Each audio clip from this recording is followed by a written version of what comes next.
Assalamualaikum anak-anak, apa kabarnya? Pada kali ini kita akan mempelajari materi tentang Andalusia, sebuah kota peradaban Islam di Barat sejak tahun 756 sampai 1031 Masehi.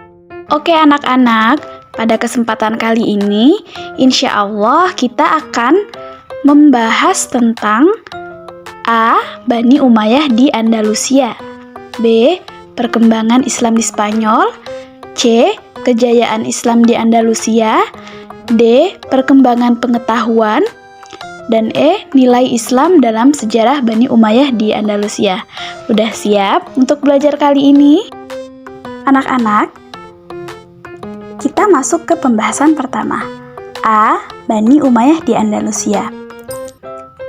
Kita akan bahas tentang Islam di Andalusia dulu ya. Jadi, Islam masuk di Andalusia pada tahun 92 Hijriah, yang saat itu dikuasai oleh orang-orang Gotik. Musa bin Nusair, seorang gubernur Afrika Utara, mengirim pasukan yang dipimpin oleh Panglima Torik bin Ziyad pada tahun 710 Masehi untuk melakukan penaklukan dan berhasil menaklukkannya pada tahun 712 Masehi.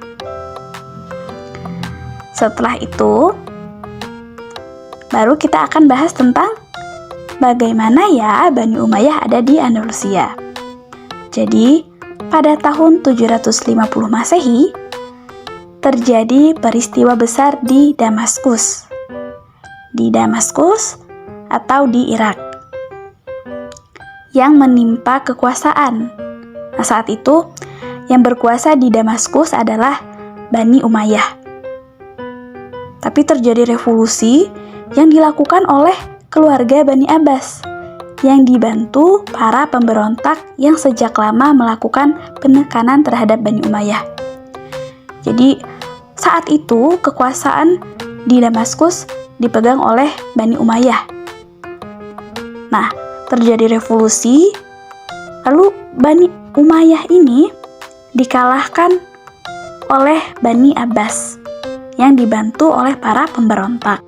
Revolusi tadi ternyata berhasil mengakhiri kekuasaan Bani Umayyah yang berkuasa selama 90 tahun.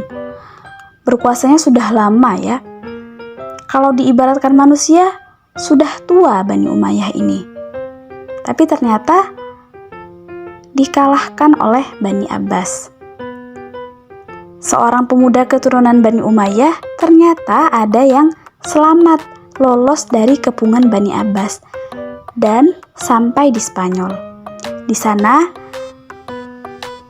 pemuda tadi yang bernama Abdurrahman berhasil menjadi seorang amir dan penguasa Spanyol, sehingga dijuluki Abdurrahman Ad-Dakhil, yang artinya pendatang baru. Kita lanjut ke bagian B, anak-anak, yaitu perkembangan Islam di Andalusia. Pada periode pertama, Spanyol berada di bawah pemerintahan para wali yang diangkat oleh Khalifah Bani Umayyah yang berpusat di Damaskus. Pada periode kedua, Spanyol berada di bawah pemerintahan seorang yang bergelar amir, akan tetapi tunduk kepada pusat pemerintahan Islam yang pada saat itu dipegang oleh Khalifah Abbasiyah di Baghdad. Pada periode ketiga, Spanyol diperintah oleh penguasa dengan gelar khalifah. Pada periode keempat, Spanyol terpecah menjadi lebih dari 30 negara kecil di bawah pemerintahan raja-raja golongan atau Al-Mulk Al-Taif. Pada periode kelima, Spanyol Islam meskipun masih terpecah dalam beberapa negara, tetapi mendapat suatu kekuatan yang dominan, yaitu kekuasaan dinasti Morabitun dan Muwahhidun. Pada periode ke-6, Islam hanya berkuasa di daerah Granada di bawah dinasti Bani Ahmar. C. Kejayaan Islam di Andalusia. 3 kota yang merupakan pusat kebudayaan dunia saat itu adalah Baghdad, Konstantinopel, dan Cordova. Kejayaan Islam ditunjukkan dengan perkembangan ilmu pengetahuan dan pembangunan fisik. Pada bidang ilmu pengetahuan, seperti ilmu filsafat, seni, sastra, agama, dan sains. Adapun untuk pembangunan seperti pembangunan kota, istana, masjid, pemukiman, dan juga pembangunan taman-taman. Pembangunan yang megah terdapat pada kota Az-Zahra, Masjid Cordova, Istana Ja'fariyah di Saragossa, Masjid Sevilla, Tembok Toledo, Istana Al-Ma'mun, Istana Alhambra di Granada. Selain itu, ada beberapa bangunan terkenal seperti Menara Giralda, Alcázar Sevilla, serta Menara Emas Torre del Oro. Selanjutnya kita masuk bagian D anak-anak, yaitu perkembangan ilmu pengetahuan pada masa Bani Umayyah di Andalusia. Spanyol atau Andalusia melahirkan para cendekiawan muslim yang ahli dalam bidang masing-masing. Seperti dalam bidang fikih, ada Ziyad bin Abdurrahman, ada Munzir bin Said al-Baluti. Pada bidang bahasa dan sastra, ada bin Malik, ada Abu Ali al-Shibli. Pada bidang seni dan musik ada Al-Hasan bin Nafi. Pada bidang filsafat ada Ibnu Bajjah, Ibnu Tufail, Ibnu Rushd. Pada bidang sains ada Abbas bin Farnas, Al-Hasan bin Abi Ja'far. Pada bidang sejarah ada Abu Ubaid Abdullah bin Abdul Al-Aziz Al-Bahri, Abu Hamid Muhammad Al-Mazini, serta Ibnu Khaldun.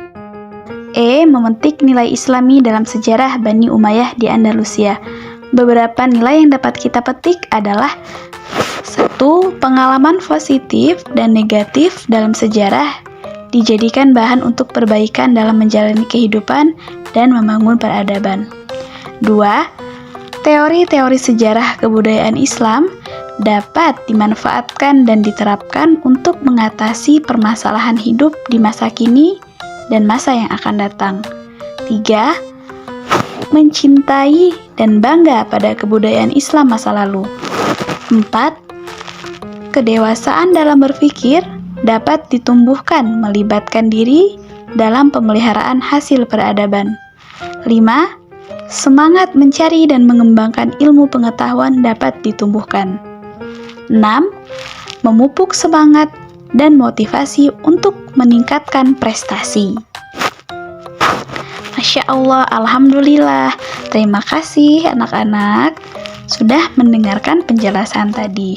Semoga ilmu yang kita dapat hari ini dapat berguna bagi diri kita dan orang lain. Amin, amin, ya Rabbal Alamin.